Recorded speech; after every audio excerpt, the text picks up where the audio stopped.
You know the town, the one just over the county line. The one with the good Chinese restaurant and the movie theater that smells of popcorn.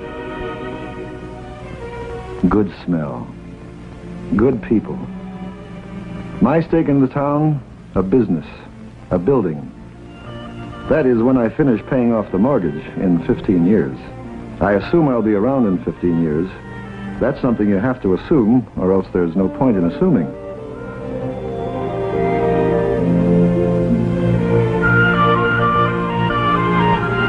No one thinks about it much anymore. Too many crises, too many scares. So we push it to the back of our minds, where it waits, staring, bright-eyed, silent, more or less.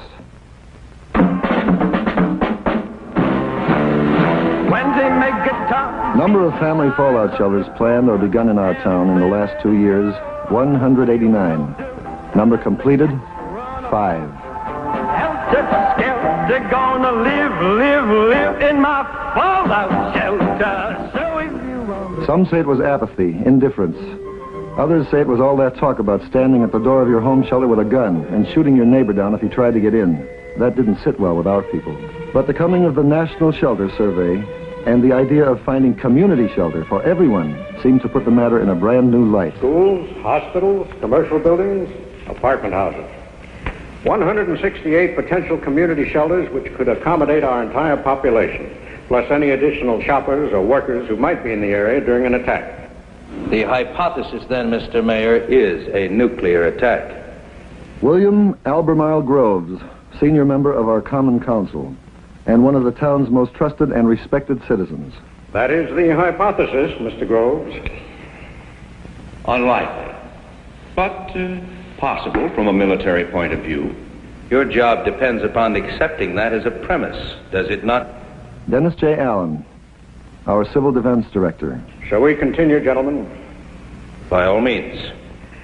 The use of private structures will, of course, be up to the individual owners. But people like School Trustee McCardle have allowed the government to survey their buildings, to mark them as shelters, and to stock them with essential supplies. Well, don't make a hero out of me, Mr. Mayor. I was opposed to the idea at first, but the people in my building wanted a shelter, and I wanted to make them happy. It was just good business. Well, underneath it all, people like to know that there's somewhere to go if it happens. A bank, a store basement, a school.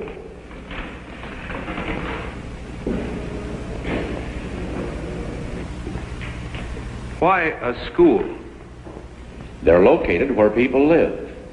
They're usually the most substantial buildings in the neighborhood. And the children are there during most of the daylight hours. That's a quarter of your population to begin with. Our 8 school buildings could protect 5,000 people from nuclear fallout. At what cost, Mr. Mayor? For Jackson High, virtually nothing. For Grammar School 2, additional ventilation at a cost of $5 per person sheltered. For Grammar Schools 1, 3, 4, 5, and 6, modifications at a cost of $40 per person sheltered. For Grammar School 7, now under construction, an additional cost of $35,000. Total cost of all modifications combined, $163,125.11. To be paid by whom? By the people, naturally. Will the doors of these shelters be thrown open to everyone? The schools always did belong to everyone.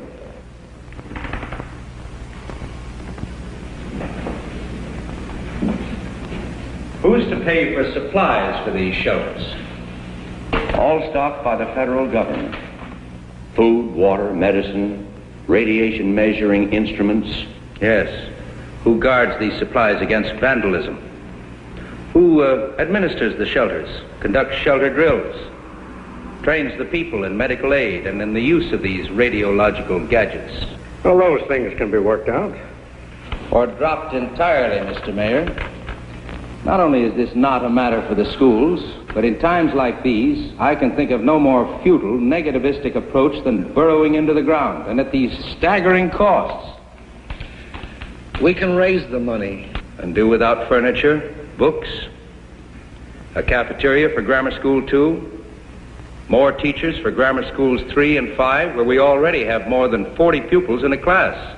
We want them to be 40 live pupils. I want them to be 40 live pupils too, but I deny the issue is survival. Because for the first time in human affairs, to kill is to be killed, and to let live is to live. An uneasy balance, to be sure, but the beginnings of peace. Now, if we're going to spend our money, let's spend it bolstering peace. Best fallout protection we have. We all believe in working for peace, but that doesn't mean we can't take reasonable measures for defense. What is a reasonable defense against total destruction? Tell me what will be left for those people when they come up out of their holes. Shall we begin with life?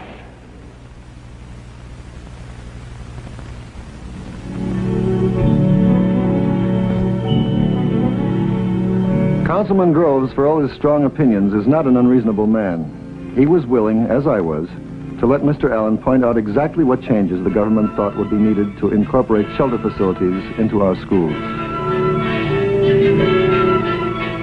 There was a lot of technical talk, Rankins, PSIs, protection factor 100. But it all came down to something simple, the ABCs of fallout protection.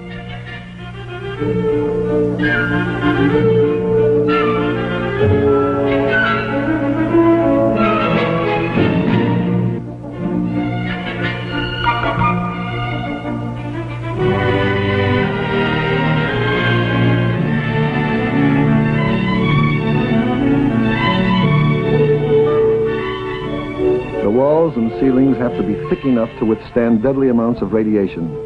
And if they're not, you make them thicker. And when all is done and you're protected by thick basement walls, you have to breathe, which means a system of ventilation.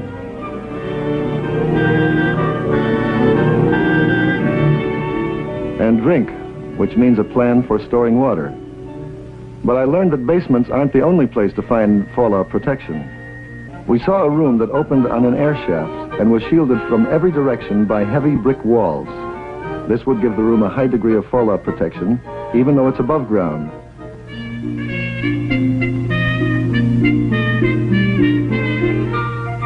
Rooms like this, and windowless rooms in the core of a building, can increase the shelter capacity quite a good deal. God grant they never have to be used.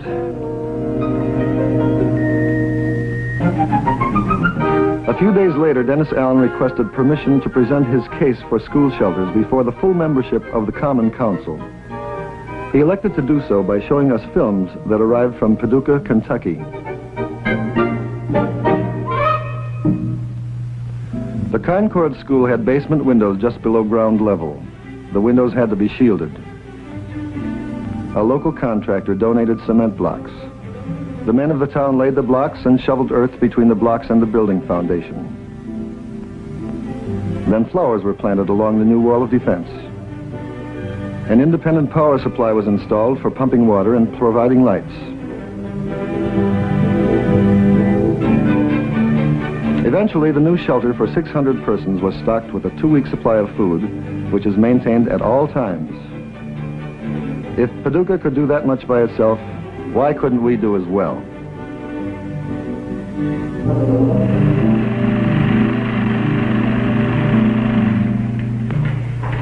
Well, gentlemen, what's your opinion?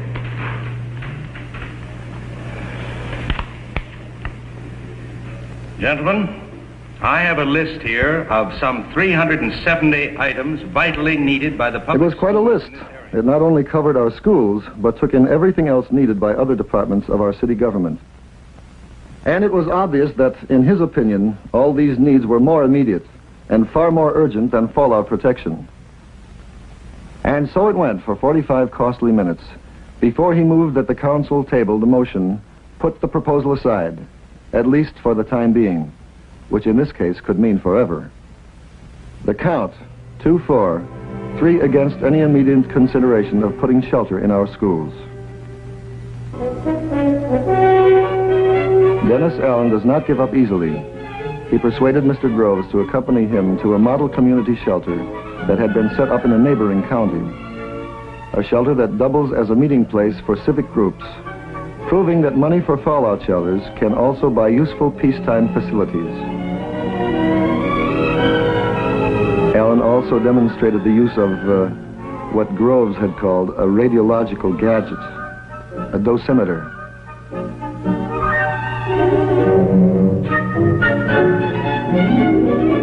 Then showed him the supplies provided by the federal government.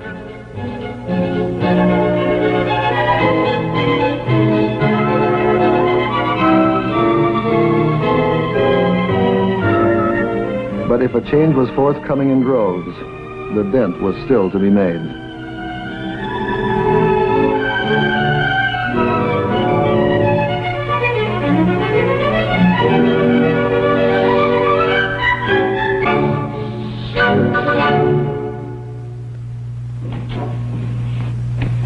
Thank you. Well, I'm sorry Mr. McCardle's out to lunch, but I'm sure I can help you. I'm flying to Capital City next Monday. I want to pick up some travel insurance. Certainly. That's Monday the 22nd. Yes. Mm-hmm. Round trip ticket? Yes. Now, who do you want as a beneficiary on this? Mrs. Alice Groves, 29 Cedar Lane. Mm-hmm. And second beneficiary? Holly Groves, age 12.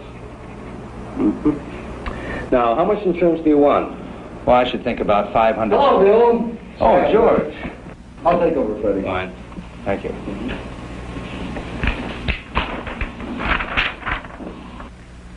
Travel insurance? Yes, Good policy. I'm sure it is.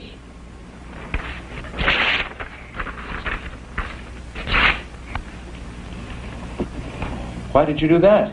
Simple. I don't want you to waste your money. But you said it was a good policy. Do you realize what your chances are of being killed in an airplane crash? No. About 1 in 350,000. Practically negligible. People are killed. People are, that's true. But chances are not you with odds like that. I'm sure you can find better ways to spend your money. Well, George, I'm not doing this for myself. Yes, you mentioned your wife and child as beneficiaries. Don't they love you? Well, of course they do. How much? Very much. Well, then if you got killed, chances are they wouldn't even want to go on. Absurd. People have to go on. Even H-bomb survivors? All right. You've made your point, but my time is limited, so if you'll please get a new application. No. I wasn't fooling. I'm not going to sell you a policy. They sell them out at the airport, George, in machines. I only came here out of friendship. Show friendship to the people of this town. Give them some insurance. Did you know chickens and eggs are highly resistant to radiation? No. Very interesting. You're not thinking of building a shelter. Certainly not. You know my feelings on that subject. Yes. As if man could bury his head in the ground and hide from responsibility. Some people have different ideas of responsibility. Yes, I'm familiar with the wide variations that exist in that area. Mrs. Wakeman told me they're putting a shelter in her apartment house. If they want to build shelters in their homes, that's fine with me. But why a school, a place for enlightenment, should suddenly become a center for war preparations? I'll tell you why. If we had a shelter and something happened while Holly was in school, do you think I could stay in the shelter? Not knowing what was happening to my child, whether or not she was protected, I would run to that school to be with her. And nobody could stop me, Bill. Nobody.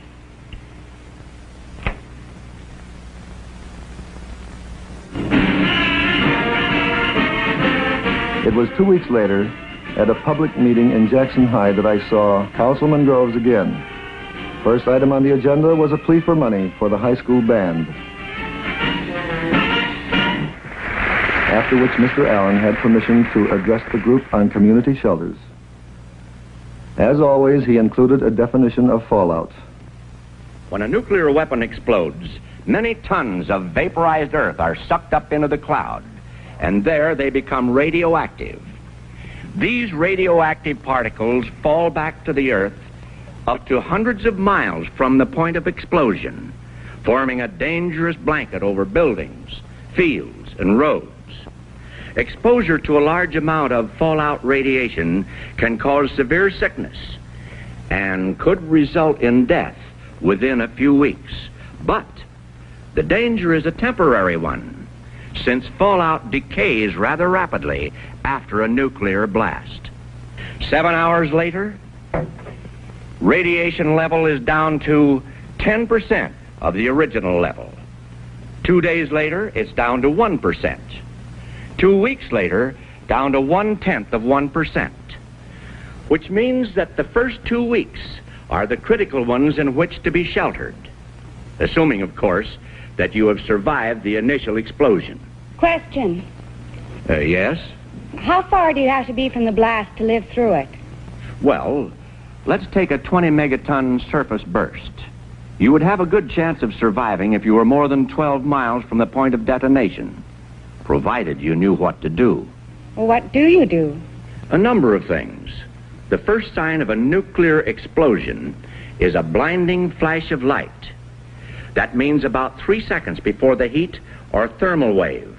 During those few seconds, you should try to get away from windows and behind something solid. That would minimize the burn effect, which lasts about 5 seconds. Then you would have about 1 minute to seek maximum cover before the blast. If possible, go below the surface of the ground. After the blast is over, the fallout will not begin for at least 30 minutes. Time to reach a shelter where you can remain for several days. How do you know when to come out? In a private shelter, you'd be notified by radio announcement. In a mass or community shelter, the director would tell you when it's safe to come out. Who's he? He's the man in charge of the shelter. He'd be somebody in your neighborhood with leadership experience. Suppose the director doesn't get to the shelter in time. There's a regular chain of succession. That's all worked out in advance by the community. What if I'm in one shelter and my husband's in another? Is there some way we could communicate? Are you sure he'd want to, Harriet? There would be regular radio broadcasts with news of survivors and outside conditions. If we're going to have community shelters, why are they still pushing family shelters? Or do I just have an old pamphlet? The family shelters are still the best answer for people on farms or in other isolated areas. And if the people in the cities and towns want extra protection at home, we certainly don't discourage them. What happens when you come out of the shelter? Is there anything left outside? The fact that you survived the initial blast will mean that a great deal remains outside. There'll be decontamination teams trained to clear necessary surface areas, such as stores where food supplies exist. Will the food be safe to eat? Most of it, yes. Canned foods and packaged foods are safe if the outside containers are washed. Fruits and vegetables can be eaten if they're washed and peeled. And meat that's been covered is fine if it hasn't been spoiled by lack of refrigeration. Can you drink the water outside? Water from most underground sources. Water that's been in pipes or tanks is fine. As for rivers and streams and lakes, normal flow and settling will get rid of most of the contamination within a few days. May I say a word, sir? Yes. I've been sitting here for 15 minutes listening to you, and I'm appalled that you would lull these people into a false sense of security. I wasn't aware of any lulling. Why, you gave me the impression that we would be safe in these so-called community shelters. Safe from fallout, yes. Is it not a fact that blast and fire are by far the most deadly of all thermonuclear effects?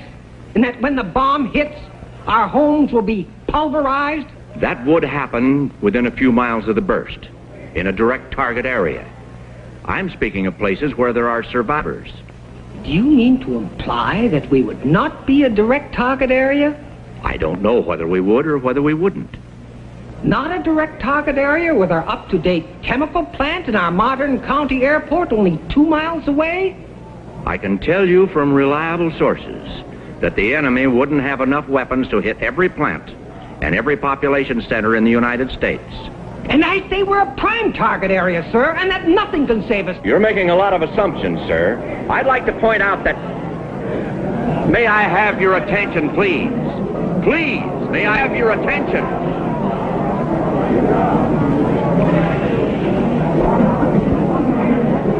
I would like to answer the gentleman's comments, if I may.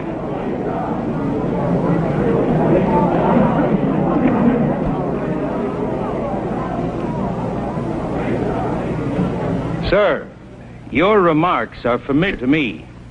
I have thought them myself. I have felt them myself. The feeling of futility, of doom. And I have felt the opposite, too. The sureness that it could never happen. That it was much too horrible to happen. Then one day, realized that these two apparently opposite views had much in common.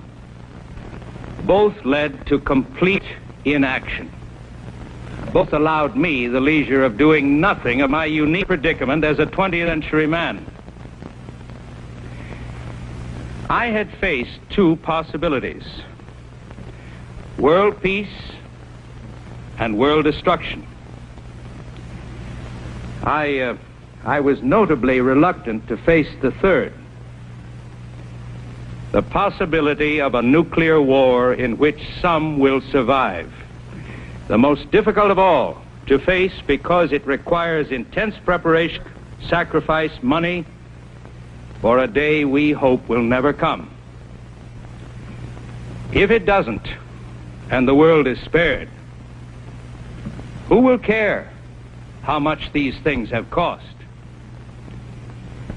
If it comes, and we are ready, then whatever we have spent beforehand will be cheap.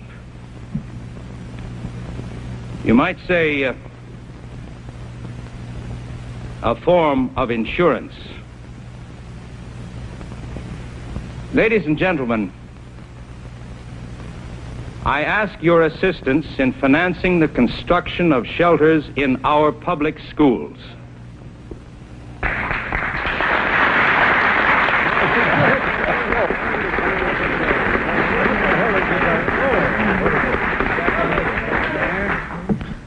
Tomorrow morning, I shall propose to the Common Council an ordinance by which the town corporation will share with those civic groups who wish to contribute the expenses of incorporating shelter facilities into our public schools.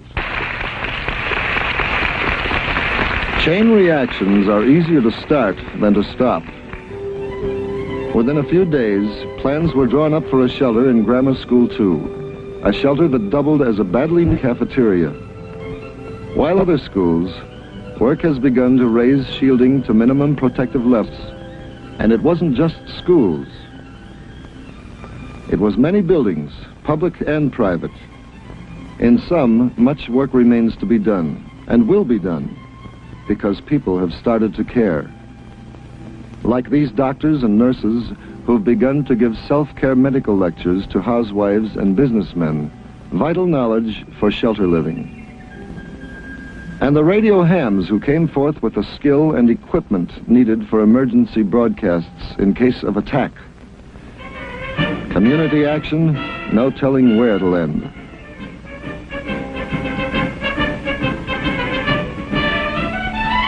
You know the town, the one just over the county line, the one with a good Chinese restaurant, and the movie theater that smells of popcorn. Come around and have some. We'll be here.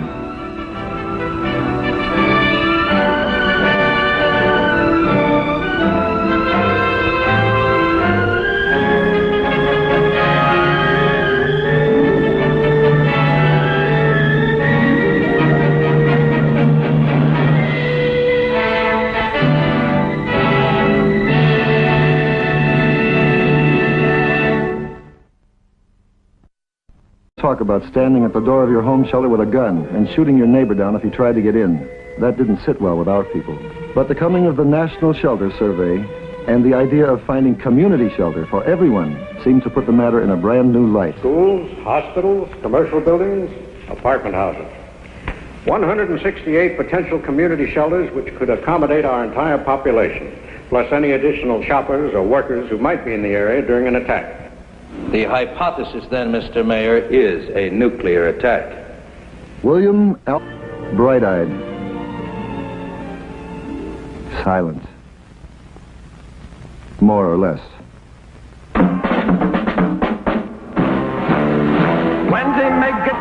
Number of family fallout shelters planned or begun in our town in the last 2 years, 189.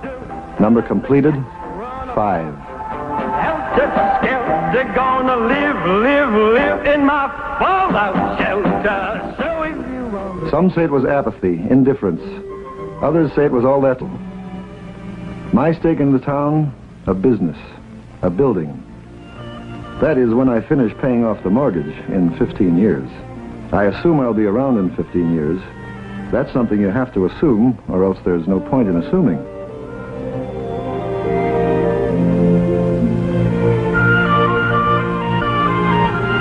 No one thinks about it much anymore. Too many crises, too many scares.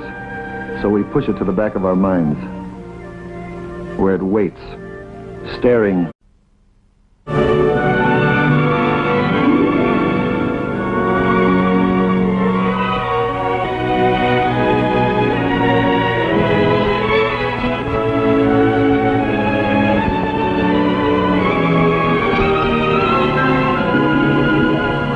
You know the town, the one just over the county line. The one with the good Chinese restaurant and the movie theater that smells of popcorn. Good smell. Good people. Albemarle Groves, senior member of our Common Council, and one of the town's most trusted and respected citizens. That is the hypothesis, Mr. Groves. Unlikely, but possible from a military point of view. Your job depends upon accepting that as a premise, does it not? Dennis J. Allen, our Civil Defense Director. Shall we continue, gentlemen? By all means. The use of private structures will, of course, be up to the individual owners. But people like school trustees